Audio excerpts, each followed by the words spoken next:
Hey all Sepul Nation around the world, welcome to another SepulQuarta. I hope you all fine, well, safe, in quarantine. At least I am here in São Paulo still. We all safe here, keeping SepulQuarta going, performing, talking about our new album and having this connection with you all every Wednesday. Today I'm here to talk about the Roorback and Revolutions era, the album, the recording. It was a very crazy times in our history. We changed record labels, we changed management, and was really difficult. One of those difficult periods of our career. After of course Max left and everything, dealing with Roadrunner, and it was a totally different world for Sepultura. We left Roadrunner in 2002, around 2002, after Nation, which was a great album. It was a very positive reaction on everything. But working with Roadrunner was really impossible. I mean, they didn't really accept the new lineup, especially DERRICK as a singer. A lot of people that worked with Sepultura had that old relationship, the old Sepultura with Max and Igor. Igor was there still, but Gloria and stuff. All that management, the way we worked was coming from Case Wessels, which was the owner of Roadrunner, and he was the one dealing with Gloria, our manager, basically. So everything that we wanted to do came from the top, and was much easier and much faster. Things to happen that way. That's the way we built our relationship with the management and the record label. When Max left in 96, we lost not only the singer, but we lost the management. We lost everything, all the structure. We lost the relationship with the label and everything, because we had to find new managers, new faces, and new ways of working and everything. So it was very difficult. But we got Todd Singerman that really helped us really to rebuild, to find DERRICK and to record against, which was great. It was difficult, but it was an album that really kept Sepultura together. And then Nation was a little easier to work, but still, Roadrunner was not really 100% on it. And we have a 7-year album contract that we signed in 1988. To record Beneath the Remains and stuff. And we did 4 albums: Beneath the Remains, Arise, Chaos, and Roots. And then we have 3 more albums, which we did Against and Nation. And we had the last album, according to the contract, we had a lot of money, to receive, because every album was extra money to receive. And the album did great, like commercially and stuff. So we had that right, to have a lot of money to record the following up of Nation. But, I mean, the relationship was so difficult, so bureaucratic, and so disrespectful in a way, because they only see one Sepultura going, and they put all their effort and all their money and all the label, workforce, to the Max career, to Soulfly and everything. Can see on the first release, the difference we got and etc. But anyway, I mean, we left Roadrunner in 2002 because, we didn't want all that money.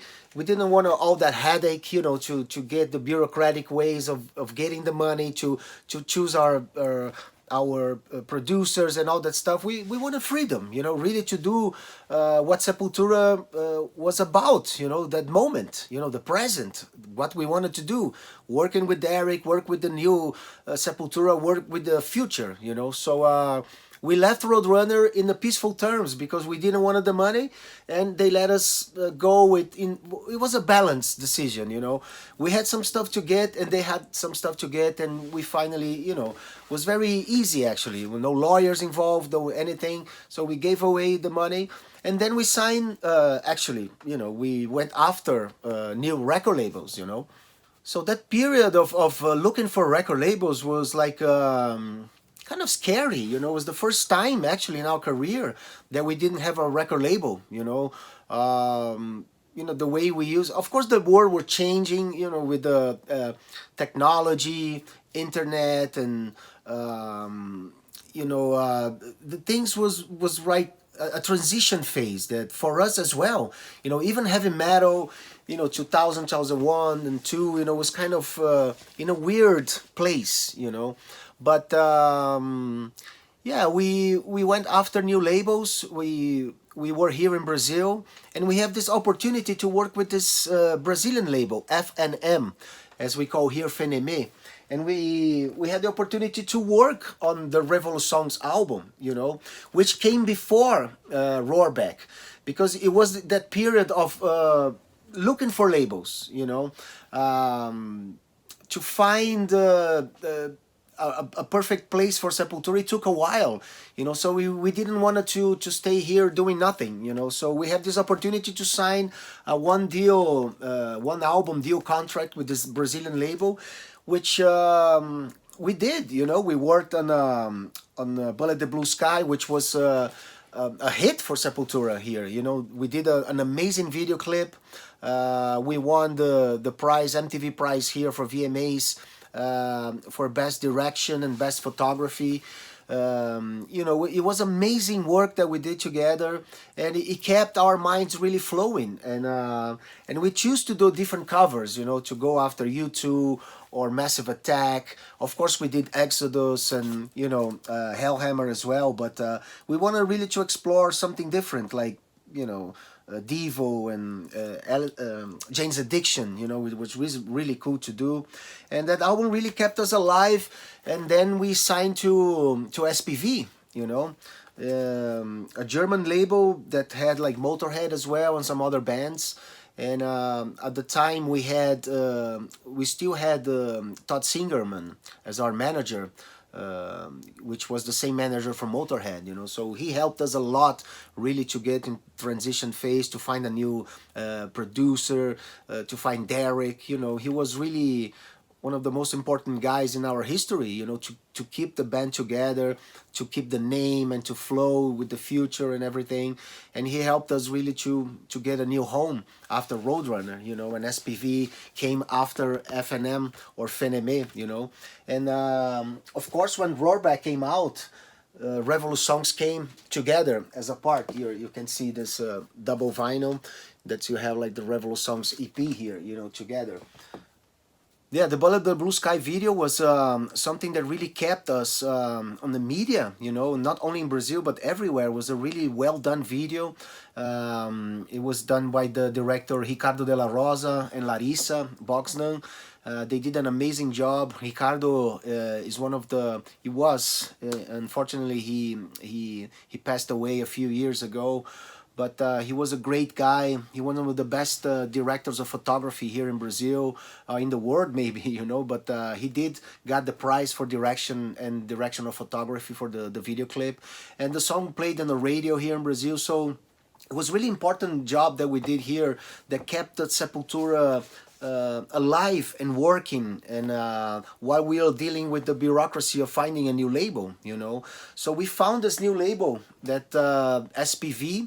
We signed with SPV, and it was a difficult time because also Todd was leaving, you know. Right after we signed with Todd, he kind of left Sepultura. We wanted to work with somebody different. It was very confusing, and we found this guy called Jim Lewis, which came out of nowhere. You know, I don't know, some people that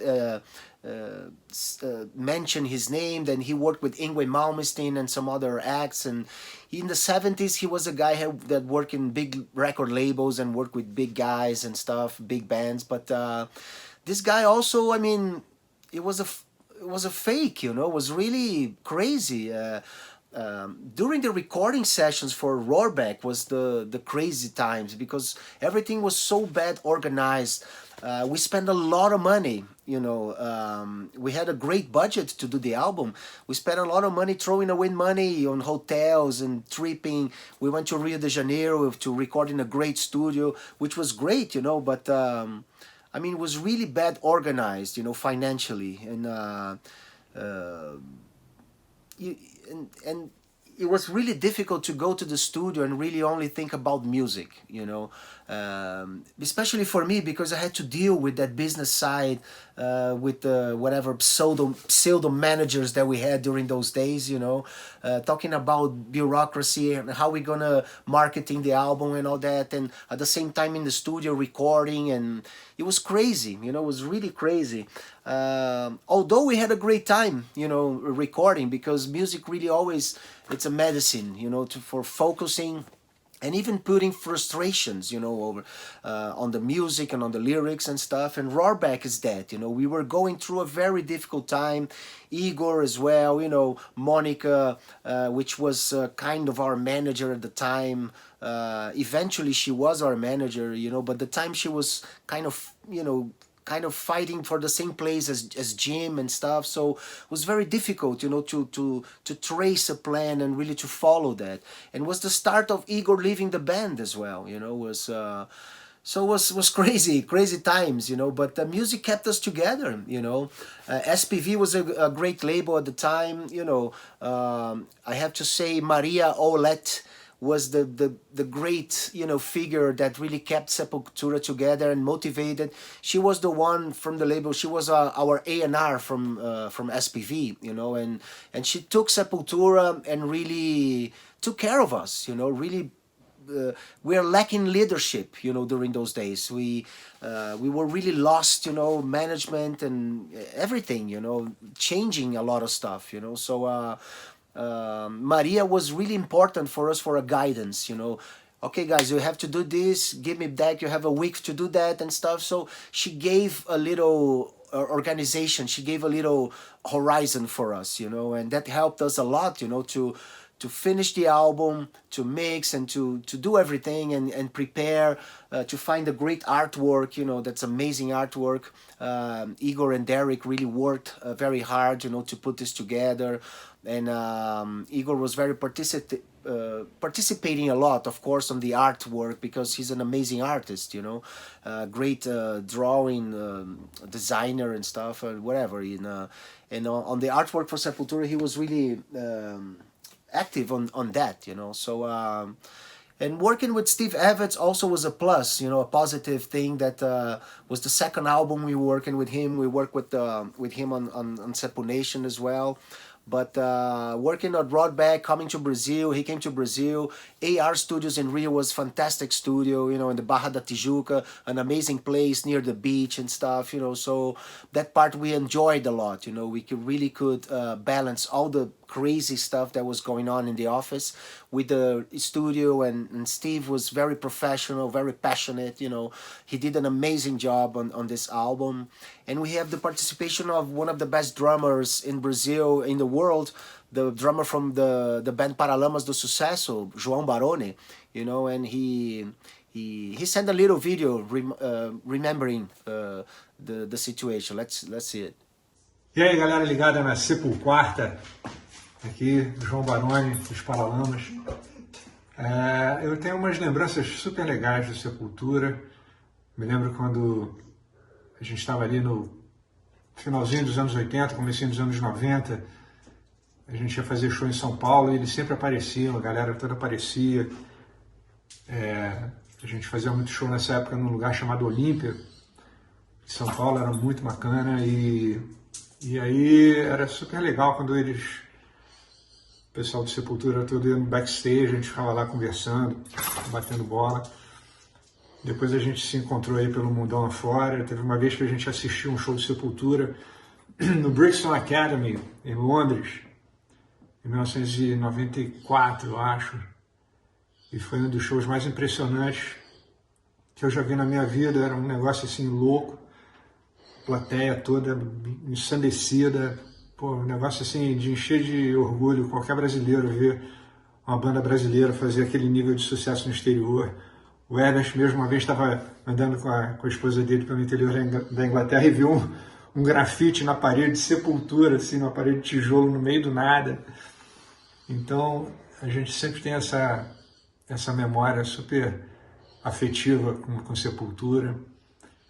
E em 2003 a galera me chamou para fazer uma participação lá numa faixa do Roorback.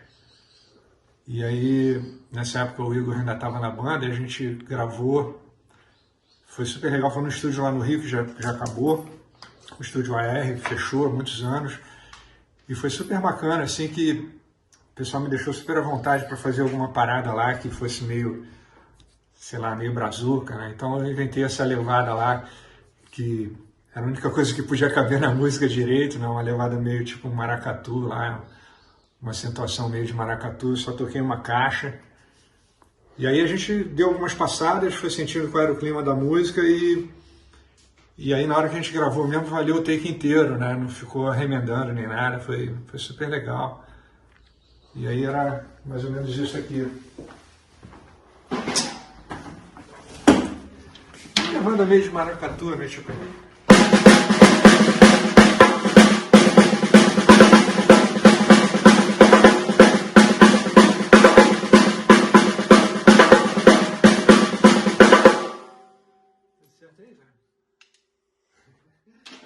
Mas é isso, foi bacana. E esse disco saiu naquela época com bastante repercussão, foi acho que o 9º disco, né, do Sepultura. Fiz o dever de casa aí, galera.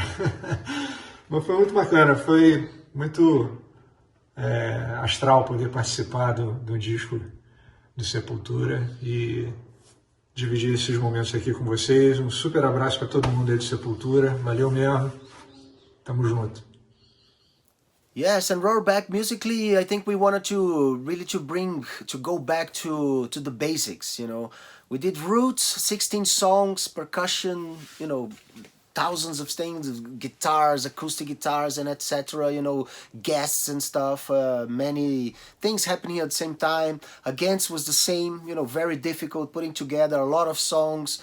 Going to Japan. You know, working. You know, with different tribes and everything. You know, Nation as well. Very difficult. You know, working with a lot of different bands like Apocalyptica, different studios. You know, a lot of problems and everything and on Roorback, we want to really to focus on guitars, bass, drums, and vocals. You know, really go a little more simple, as you can hear it. You know, on the first song, "Come Back Alive," and then "Godless," and all the songs are very much straightforward. You know, without thinking too much about percussion sounds and all the exotic instruments and stuff. You know, we want to really to regroup, kind of feeling because outside was a mess, you know, management, as I say, and labels and stuff like that. So musically, we want to really to be a little more simple, you know, more direct, you know. Otherwise, it would be even crazier, you know, to deal with different producers or whatever, different studios, you know. Usually, when you have guests and situations like that, recording in different places, you have a lot of stuff going on, you know. So I think Roorback was really helpful that we have this kind of concept, really to be more focused and be more simple, you know, take a simple perspective on everything and really play, you know, like we are on stage, you know, really without having the Sergeant Pepper's effect, you know, really go like British Steel, you know, very simple, very straight to the point, and that was great. So yeah, that album came out, you know, like I said, very difficult. Maria was fantastic to make everything happen. We did a great tour that I remember with Voivod and Jason Newsted in the States. You know, it was a great time for us. We did Rock in Rio, Lisbon, you know, for the first time. It was a fantastic show. It was a fantastic situation, you know. So Roorback was really an album that was like... you know, going to school and going to university. You know, you go to your upgrade of dealing with life, with business, with music. You know, dealing with new managers, dealing with new point of view, all the transition of technology that was going on during those days. You know, downloads and Napster and all that stuff. You know, was a crazy time. You know. And we were there, you know, doing our stuff, really surviving all this, looking for the best people to be with us. And without those days, you know, of confusion and a lot of hard work and a lot of intense, you know, feelings and stuff, we wouldn't be here today with this album, you know, with QUADRA and everything. I think this was a great learning experience, you know, and I look back with a lot of of respect, you know, for what happened with all the people involved, even though we have discussions and disagreements, you know. It was a fantastic time for us, you know. We had the privilege to go to Rio to record with Steve Evans at the AR Studios, João Baroni together with us, and, you know, a great front cover. It's a fantastic job and stuff. So, you know, Revolut songs as well. So challenges, you know, we were dealing with our biggest challenges ever, you know, if you think about it, all at the same time, you know, musically and label and management. So it was great that we survived in the best day that we could, best way that we could, and I'm really proud of Roorback. I know a lot of people ask for songs for Roorback to play live, and I have to admit we play a few songs and very rare, you know. So yeah, as soon as we go back to the stage, we're gonna bring back Roorback a little back, right on. So cool, man. It was great to remember a few stories about that period of our time, of our career. Please don't forget to subscribe to the page. SepulQuarta will be here every Wednesday with you, for you. You know, today was amazing to have Billy Good here with Paulo, João Baroni talking about Roorback and Revolut songs. I forget to mention this guy here is Toninho from our fan club here in São Paulo.